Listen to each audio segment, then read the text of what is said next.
وسلام على سید الرسل وخاتم الانبیاء وعلى آلہ واصحابہ الاتقیاء الذین هم خلاصة العرب العرباء وخیر الخلائق بعد الانبیاء ما بعد فاعوذ باللہ من الشیطان الرجیم بسم اللہ الرحمن الرحیم واللاتی تخافون نشوزہن فعظوہن واہجروہن فی المضاجع واضربوہن فإن أطعنكم فلا تبغوا عليهن سبيلا وقال الله تبارك وتعالى في مقام آخر أعوذ بالله من الشيطان الرجيم بسم الله الرحمن الرحيم یا نساء النبی ان کنتن تردن الحیاة الدنیا وزینتها فتعالین امتعکن واسرحکن سراحا جمیلا صدق اللہ العظیم قال النبی صلی اللہ تعالی علیہ وسلم ابغض الحلال عند اللہ الطلاق او کما قال علیہ الصلاة والتسلیم صدق اللہ العظیم وبلغنا رسوله النبي الأمي الكريم ونحن على ذلك من الشاهدين والشاكرين والحمد لله رب العالمين اللهم صل على سيدنا ومولانا محمد وعلى آل سيدنا ومولانا محمد وأصحاب سيدنا ومولانا محمد وبارك وسلم وصل عليه. واجب الاحترام معزز سامعین، ہمارے آج کے جمعۃ المبارک کے خطبہ کا عنوان مسئلہ طلاق کی نزاکت اور ہماری کوتاہیاں. اسی عنوان کے متعلق چند باتیں گوش گزار کرنی ہیں. دعا ہے کہ اللہ تعالیٰ مجھے حق اور سچ کہنے کی اور ہم سب کو اس کے مطابق عمل کی توفیق عطا فرمائے. گزشتہ جمعۃ المبارک کا جو خطبہ تھا وہ نکاح کی اہمیت، مقاصد اور اس کے فضائل کے متعلق تھا. اور آپ جانتے ہیں کہ نکاح اور تعلق آپس میں، نکاح اور طلاق دو ضدیں ہیں. اس لیے نکاح جتنا مضبوط ہوگا، جتنا پائیدار ہوگا، جتنا نکاح کی اہمیت کو سمجھا جائے گا، اس کے فوائد اور ثمرات پہ نگاہ ہوگی، اور ایک مسلمان اس کو مد نظر رکھے گا اور اس معاہدے کو، اس عقد کو جو نکاح کی صورت میں وقوع پذیر ہوا، اس کی لاج رکھے گا، اس کے اصول اور ضوابط اور شرعی بنیادوں کو قائم رکھے گا، تو انشاءاللہ کبھی طلاق کی نوبت نہیں آئے گی. نکاح ایک ایسی بابرکت چیز ہے کہ اللہ تعالیٰ نے بیک وقت ایک نکاح کے نتیجے میں ہمیں بے شمار نعمتیں اور عنایتوں سے نوازا ہے. اللہ رب العالمین قرآن عظیم الشان میں ارشاد فرماتے ہیں هو الذی خلق من الماء بشرا فجعله نسبا وصہرا. اللہ ہی وہ ذات ہے جس نے پانی سے انسان کو بنایا اور پھر اس کے نسبی اور سسرالی رشتے بنائے. نسبی رشتہ ہو یا سسرالی ہو، یہ دونوں نکاح کا نتیجہ ہوتے ہیں. تو گویا اللہ تعالیٰ نکاح کے نتیجے میں ایک مقدس، پاکیزہ خاندانی زندگی انسان کو میسر فرماتے ہیں، اور اس کے نتیجے میں ایسے ایسے رشتے ہمیں ملتے ہیں کہ ایک معاشرے کے رہنے والا انسان ان رشتوں کے تقدس اور ان کی عظمت کو اچھی طرح جانتا ہے. وہ دادا دادی کا رشتہ ہو، نانا نانی کا رشتہ ہو، پھوپھا پھوپھی کا رشتہ ہو، یا خالہ اور ماموں کا رشتہ ہو، وہ نواسوں کا رشتہ ہو یا نواسیوں کا، پوتوں کا یا پوتیوں کا. آپ جانتے ہیں کہ یہ سارے رشتے ہمیں نکاح کی برکت سے ملتے ہیں. اور یہی ایک خاندان ہوتا ہے، اور ان رشتوں کے اندر جو محبت ہوتی ہے، اور پھر جو سسرالی رشتے اللہ تعالیٰ نکاح کے نتیجے میں انسان کو دیتے ہیں، دو خاندان آپس میں ایک ہو جاتے ہیں، جن کا آپس میں بعض اوقات کوئی تعلق نسبی ہوتا ہی نہیں ہے، اجنبی ہوتے ہیں ایک دوسرے کے لیے، لیکن نکاح کے نتیجے میں صرف دو افراد آپس میں نہیں جڑتے، بلکہ دو خاندان، دو برادریاں آپس میں جڑتی ہیں، اور نسلوں تک یہ محبت جو ہے وہ آگے بڑھتی ہے۔ تو یہ سب چیزیں نکاح کی برکات ہیں۔ اگر اس نکاح کے نتیجے میں ہمیں وفا ملتی ہے، محبت ملتی ہے، مودت ملتی ہے، اور اس نکاح کے نتیجے میں عفت اور پاکدامنی اور غمگساری، یہ ساری چیزیں ایک نکاح کے نتیجے میں ملتی ہیں، اور اگر اسی نکاح کی قدر نہ کی جائے، اس نکاح کو اہمیت نہ دی جائے، تو پھر کیا ہوگا؟ بے وفائی اور بے حیائی اور بدتمیزی کا طوفان جو ہے وہ معاشرے میں برپا ہوتا ہے۔ اس لیے یہ نکاح جو ہے، اس کی اہمیت ایک مسلمان کو سمجھنی چاہیے۔ سامعین محترم، جب زوجین کا آپس میں ایک جوڑے کا تعلق جڑتا ہے نکاح کے نتیجے میں، تو وہ بھی دو لفظوں سے جڑتا ہے۔ وہ ایک دوسرے کو قبول کرتے ہیں تو ان کا ایک تعلق ایسا قائم ہو جاتا ہے کہ جس کے اوپر نسلوں کی بنیاد بنتی ہے۔ یہ دو لفظ بظاہر بہت چھوٹے ہوتے ہیں، لیکن ان کی اہمیت کتنی بڑی ہوتی ہے۔ ساری زندگی ہم ان دو لفظوں کی لاج رکھتے ہیں اور ان کو مد نظر رکھتے ہوئے زندگی گزارتے ہیں۔ ایک ایگریمنٹ جو دو خاندانوں کا اور دو انسانوں کا آپس میں ہوتا ہے، کوئی بھی معاہدہ ہو، اس میں اگر خدا خوفی نہ ہو، اس میں اگر وعدہ وفائی نہ ہو، اصولوں کی پاسداری نہ ہو، تو وہ معاہدہ کبھی قائم نہیں رہتا۔ اور معاہدوں کے قائم کرنے میں اور ان کو قائم رکھنے میں تقویٰ کا بہت بڑا ہاتھ ہوتا ہے۔ یہی وجہ ہے کہ نبی کریم صلی اللہ علیہ وسلم جب خطبہ نکاح ارشاد فرمایا کرتے تھے، تو اس موقع پہ آپ صلی اللہ علیہ وسلم جن آیات کا انتخاب آپ نے فرمایا اور جو آیات آپ تلاوت فرماتے تھے، ان میں نکاح کا ذکر کسی آیت میں نہیں ہے، تقویٰ کا ذکر بار بار ہے۔ یا ایھا الناس اتقوا ربکم الذی خلقکم من نفس واحدہ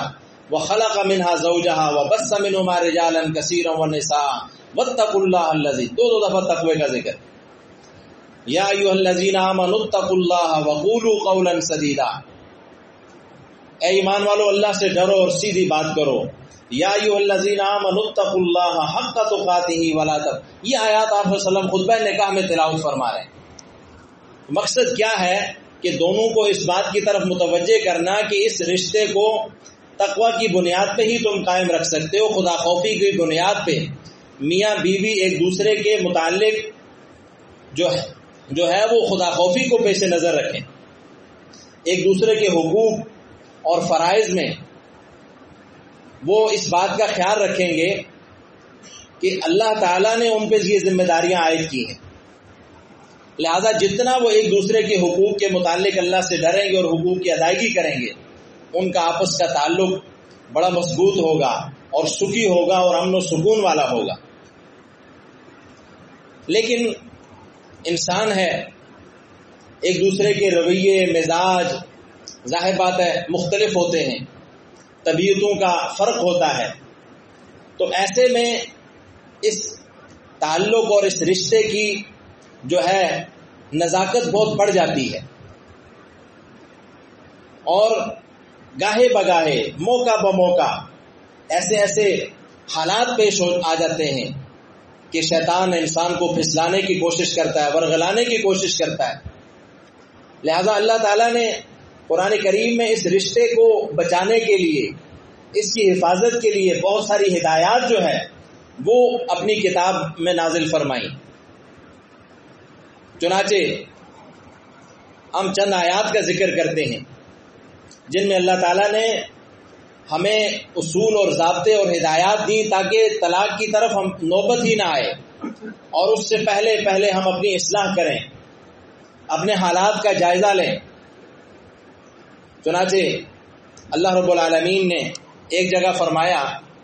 کہ عاشروہن بالمعروف، اپنی عورتوں کے ساتھ دستور کے مطابق پیش آؤ۔ فَإِن كَرِهْتُمُوهُنَّ، اگر بعض دفعہ ان کی کچھ عادات تمہیں ناپسند بھی ہوں تو فَعَسَىٰ أَن تَكْرَهُوا شَيْئًا وَيَجْعَلَ اللَّهُ فِيهِ خَيْرًا كَثِيرًا، تو ممکن ہے کہ تم ایک چیز کو ناپسند کرتے ہو لیکن اللہ تعالیٰ نے اس میں تمہارے لیے خیر کثیر رکھی ہو، لہذا اس کے ان چند کمزور پہلوؤں کو مت دیکھو ایک دوسرے کے، بلکہ ایک دوسرے کے اندر خوبیاں تلاش کرو۔ ایک انسان کے اندر اگر چند خامیاں ہوتی ہیں تو اس کے اندر بہت ساری خوبیاں بھی ہوتی ہیں، لہذا میاں بیوی ایک دوسرے کی خوبیوں کو دیکھیں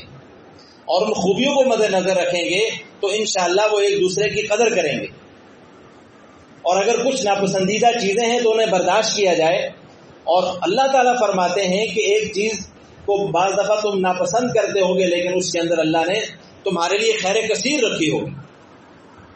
اسی طرح پھر ایک آیت میں اللہ رب العالمین ارشاد فرماتے ہیں کہ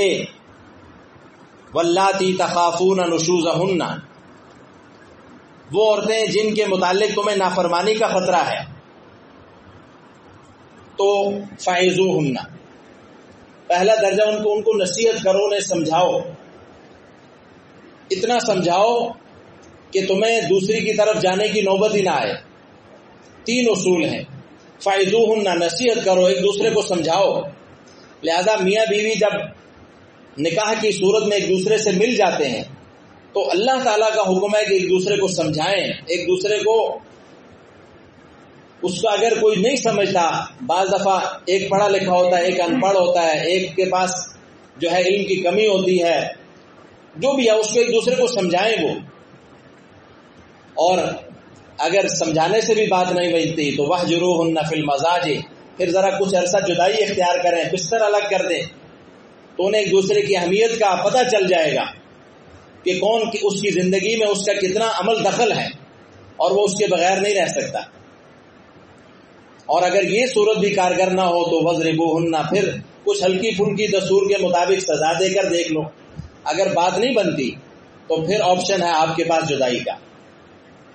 لیکن اللہ رب العالمین نے ایک جگہ یوں بھی فرمایا کہ اگر معاملات نہیں سدھرتے وَإِنْ خِفْتُمْ شِقَاقَ بَيْنِهِمَا فَابْعَثُوا حَكَمًا مِّنْ أَهْلِهِ وَحَكَمًا مِّنْ أَهْلِهَا،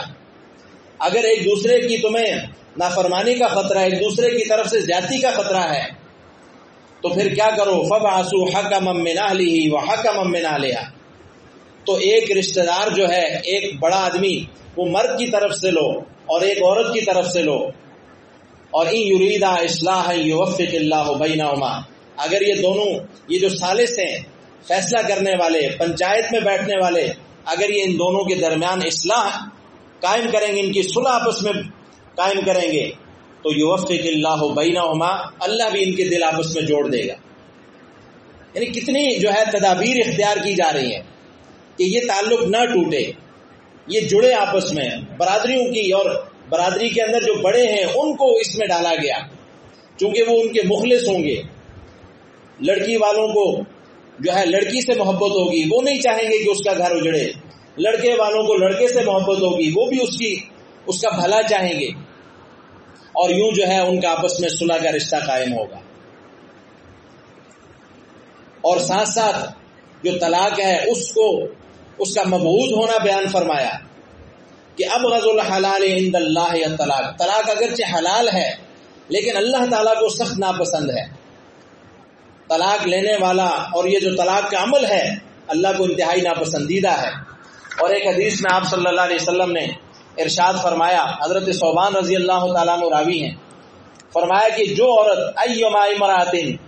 سألت زوجہا الطلاق فی غیر ما بأس،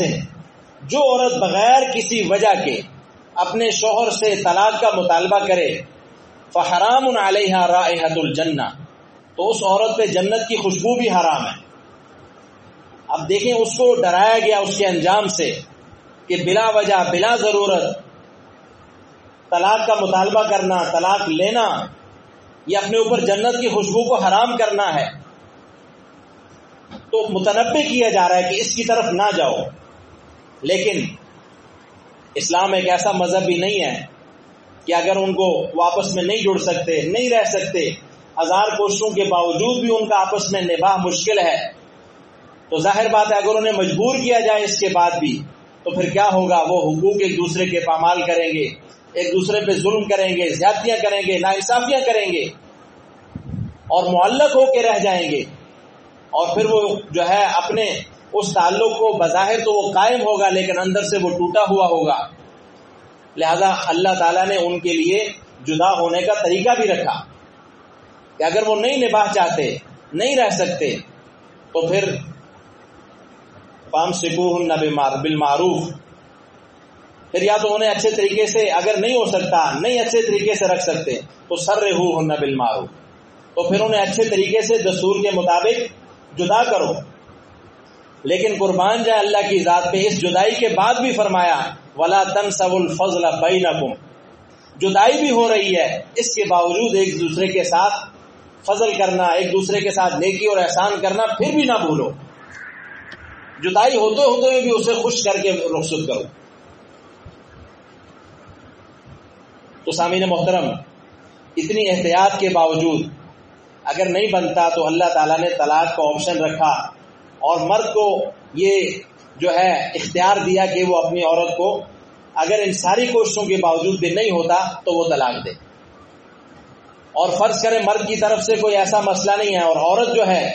وہ نہیں رہنا چاہتی وجوہات کی بنیاد پر، شرعی عذر کی بنیاد پر، تو پھر وہ خلا کی شکل میں اس کو بھی اختیار دیا کہ وہ بھی اپنے آپ کو یہ آپشن استعمال کر کے جدا کر سکتی ہے۔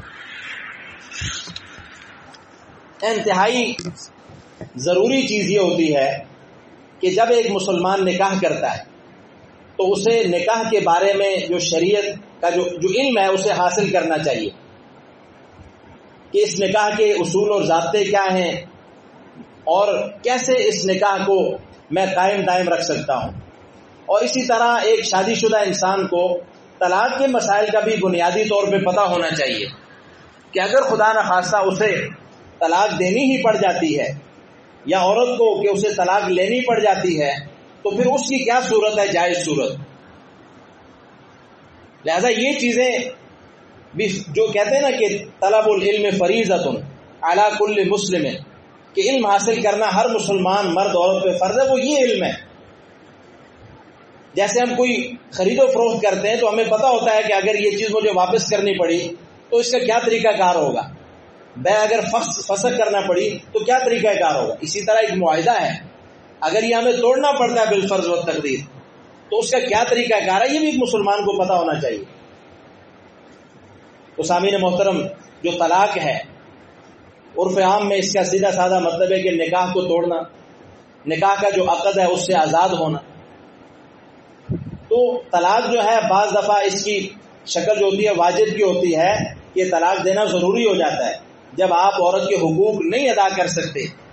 اس کی بنیادی جو رائٹس ہیں وہ آپ پورے نہیں کر سکتے،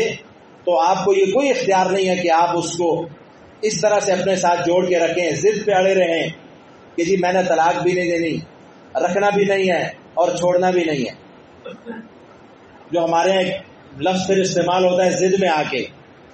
یہ کوئی اختیار نہیں ہے، یہ کوئی اصول نہیں ہے، یہ حقوق انسانی کے بھی خلاف ہے۔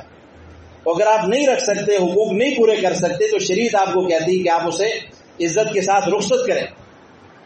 تو ایسی صورت میں طلاق دینا ضروری ہوتا ہے، اور حرام ہے طلاق دینا جب وجہ ہی کوئی نہ ہو، جب عذر ہی کوئی نہ ہو، اور من پسند آزادی اور نفسانی خواہشات، اور اللہ معاف کرے یہ جملے بھی بولے جاتے ہیں کہ جی حیرانی ہوتی ہے کہ ایک مرد ایک عورت کے ساتھ ساری زندگی کیسے گزارتا ہے۔ یعنی اس مقدس رشتے کو طنز کی نظر دنیا کرنے لگ گئی، اور اس نکاح جیسے پاکیزہ رشتے کو جو ہے طلاق کے وہ رجحان کیوں بڑھتا جا رہا ہے، جو خواہشات کے پیچھے لوگوں کو لگا دیا گیا، بے حیائی کے پیچھے لگا دیا گیا۔ تو ایسی صورت میں جب کوئی وجہ نہیں ہے، حقوق بھی پورے آپ کو مل رہے ہیں، ہر قسم کی جو ہے ذمہ داریاں بھی ادا ہو رہی ہیں، اس کے باوجود آپ طلاق کیوں دیں یا کیوں اس کا مطالبہ کریں؟ ایسے ہی لوگوں کے بارے میں، ایسی عورت کے بارے میں، یا ایسا مرد جو ہے جو بلا وجہ طلاق دے. اللہ کے نبی صلی اللہ علیہ وسلم کی حدیث آپ نے سن لی. تو طلاق جو ہے اس کی یہ شکل. اسی طرح طلاق دینے کا جو سنت طریقہ ہے، سنت طلاق کیا ہے، بدعت طلاق، ایک مسلمان کو پتہ ہونا چاہیے تو طلاق کی سنت کیا ہے، اسے کب طلاق دینی چاہیے، کس وقت اپنا یہ اختیار وہ استعمال کرے. ہم لوگ چونکہ علم نہیں ہوتا اور اپنے غصے پہ ہم قابو نہیں رکھتے، اور مردانگی ہماری غصے میں پھر یہاں ظاہر ہوتی ہے کہ ہم طلاق پہ آ کے سوئی اٹک جاتی ہے. اور جب معاملات خراب ہوتے ہیں، جب پتہ لگتا ہے کہ اب تو میرے ہاتھ سے نکل گیا کام، تو پھر کہتے ہیں جی بڑا اب مجھے شرمندگی ہے، اب مجھے افسوس ہے. ابھی تو آپ نے ایسا کیا کیوں؟ آپ کو پتہ ہونا چاہیے کہ آپ کی لمٹس کیا ہیں، طلاق کی حدود کیا ہیں، اصول کیا ہیں. تو اس لیے طلاق کا جو سنت طریقہ ہے یا سنت طلاق کی جو شرائط ہیں وہ ایک مسلمان کو پتہ ہونا چاہیے کہ وہ پاکی کے دنوں میں عورت کو طلاق دے. جب وہ پاک صاف ہو اس کو اس وقت میں ایک طلاق دے، ایک پاکی میں. اور طلاق کے جو ہم جانتے ہیں کہ ہمارے پاس 3 آپشن ہوتے ہیں، تین طلاقیں ہوتی ہیں. تو ایک پاکی میں ایک طلاق، اور اس کے بعد 1 مہینہ وہ عورت اس کے پاس اس کے گھر میں ہے، ایک جو ہے وہ عدت اس نے گزارنی ہے. تو 1 مہینے میں 1 طلاق ہوگی، ایک پاکی میں. اور اللہ تعالیٰ فرما رہے ہیں کہ یہ عورت عدت بھی وہیں گزارے طلاق رجعی کی شکل میں. اگر اس نے 1 طلاق دی ہے تو اب وہ دوسرے مہینے دوسری پاکی میں دوسری طلاق، تیسری پاکی میں تیسری طلاق. یہ ہے طلاق حسن، اچھا طریقہ طلاق دینے کا. لیکن اس سے بھی اچھا طریقہ ہے جسے طلاق احسن کہتے ہیں کہ آپ ایک طلاق دیں ایک پاکی میں، اور اس کے بعد آپ 2 پاکیاں گزر جائیں کوئی طلاق نہ دیں، تو یہ طلاق بائن ہو جاتی ہے. اور اس کے بعد آپ ایک طلاق جو طلاق بائن ہو گئی، اگر اب آپ دوبارہ رجوع کرنا چاہتے ہیں، نکاح تو رجوع کرنا چاہتے ہیں، آپ کو اپنے کیے پہ ندامت ہوگی اور آپ چاہتے ہیں کہ میں رجوع کروں، تو آپ نئے نکاح کے ساتھ آپ رجوع کر سکتے ہیں،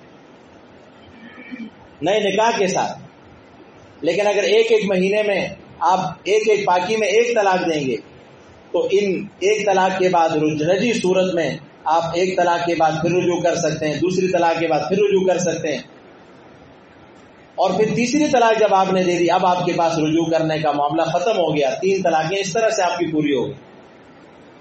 تو ایک بڑا اچھا طریقہ ہے. اگر ہمیں پتہ ہو تو ہم کبھی بھی پریشانی سے نہیں گزریں گے. 3 مہینے میں جب ہم ایک پاکی میں 1 طلاق دیں گے اور ہماری بیوی ہمارے گھر میں موجود ہے، عدت گزار رہی ہے، اور اللہ تعالیٰ کا حکم ہے کہ اس میں وہ زینت اختیار کرے، شوہر کے گھر میں ہوگی، دوری میں رہے گی لیکن زینت اختیار کرے، تو اتنی عرصے میں شوہر کو سوچنے کا موقع ملے گا کہ مجھے ایسا نہیں کرنا چاہیے، میری اولاد کا نقصان ہوگا، میرا گھر اجڑے گا. ظاہر بات ہے وہ اس کے نفع نقصان کو دیکھے گا، تو اسے رجوع کرنے کا حق حاصل ہے، وہ رجوع کرے گا. یوں ان کا گھر جو ہے وہ بچ جائے گا. تو جب ہمیں ان چیزوں کا پتہ نہیں ہوتا تو ہم پھر 3rd آپشن استعمال کرتے ہیں جو کہ طلاق بدعت کا ہے یا طلاق مغلظہ کا ہے، کہ ہم یہ نہیں دیکھتے کہ عورت کس حالت میں ہے، وہ حمل کی حالت میں ہے، وہ ناپاکی کی حالت میں ہے، ہم طلاقیں دے بیٹھتے ہیں. اور پھر وہ بھی نہیں کہ سیدھا 1 بھی نہیں 2 بھی نہیں اور سیدھا 3 پہ جا کے سوئی اٹکی. تو اس لیے یہ بہت ضروری ہے کہ ہم ان چیزوں کو مد نظر رکھیں تاکہ ہم اپنے گھر کو اجاڑنے والے نہ بنیں. تو سامعین محترم، اللہ تعالی ہمیں یہ توفیق عطا کرے کہ ہم اب شریعت کو، دین کو جو ہماری زندگی کے متعلق بہت ضروری ہے اسے سیکھیں، سمجھیں اور اس کے مطابق اپنی زندگیوں کے فیصلے کریں. اللہ تعالی ہمیں عمل کی توفیق عطا فرمائے.